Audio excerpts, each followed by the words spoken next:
Bonsoir et merci d'être avec nous pour ce flash d'information au 112e jour de l'agression de l'entité sioniste contre la bande de Gaza. Le nombre de victimes s'élève à au moins 26 000 martyrs et près de 64 500 blessés. La plupart des victimes sont des femmes et des enfants. Au cours des dernières 24 heures, les forces de l'entité sioniste ont commis 19 massacres à Gaza, faisant 183 martyrs et 377 blessés.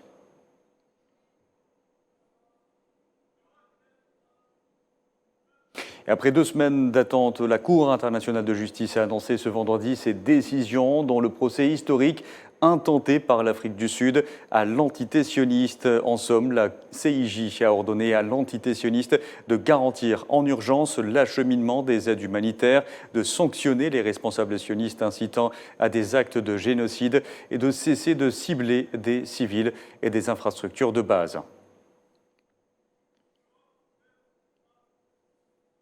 Et les décisions de la Cour internationale de justice ont suscité de nombreuses réactions. L'Afrique du Sud, qui a intenté ce procès, a salué une victoire décisive pour l'état de droit international et une étape importante dans la quête de justice pour le peuple palestinien.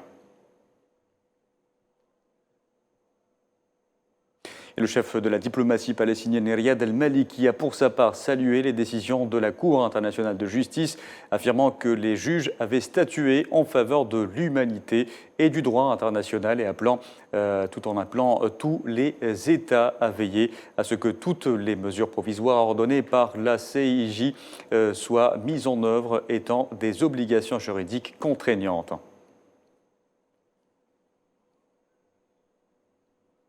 Et dans sa première réaction, le mouvement palestinien Hamas a indiqué que la décision de la Cour internationale de justice constituait un développement important qui contribue à isoler l'entité sioniste et à dénoncer ses crimes à Gaza.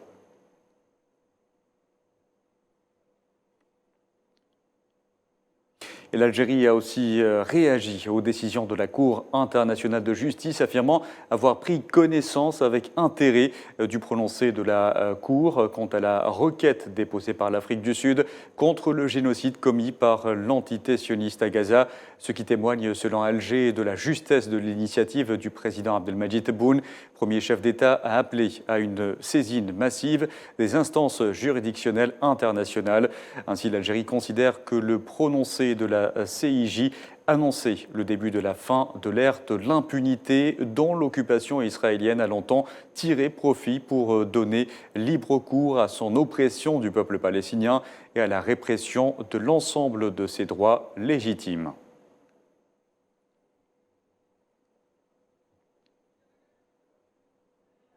Et sur le terrain, depuis plusieurs jours, la plupart des victimes à Gaza sont recensées à Khan Younes, devenu l'épicentre de l'agression israélienne. L'armée de l'occupation y concentre désormais ses frappes, notamment autour de l'hôpital Nasser et celui d'El Amal, entravant le travail des secouristes.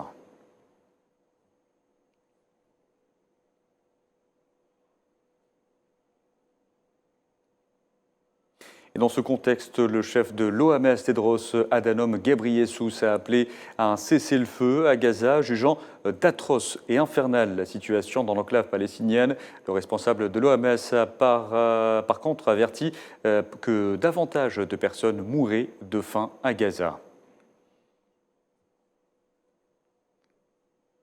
L'actualité de ce vendredi, c'est aussi l'Algérie qui a pris connaissance avec beaucoup de regrets et une profonde préoccupation de la dénonciation par les autorités maliennes de l'accord pour la paix et la réconciliation au Mali issu du processus d'Alger. Le ministère algérien des Affaires étrangères a précisé que l'Algérie prenait acte de cette décision dont elle tient à relever la gravité particulière pour le Mali lui-même, pour toute la région qui aspire à la paix et à la sécurité et pour l'ensemble de la communauté internationale qui a mis tout son poids et beaucoup de moyens pour aider le Mali à renouer avec la stabilité par la réconciliation nationale.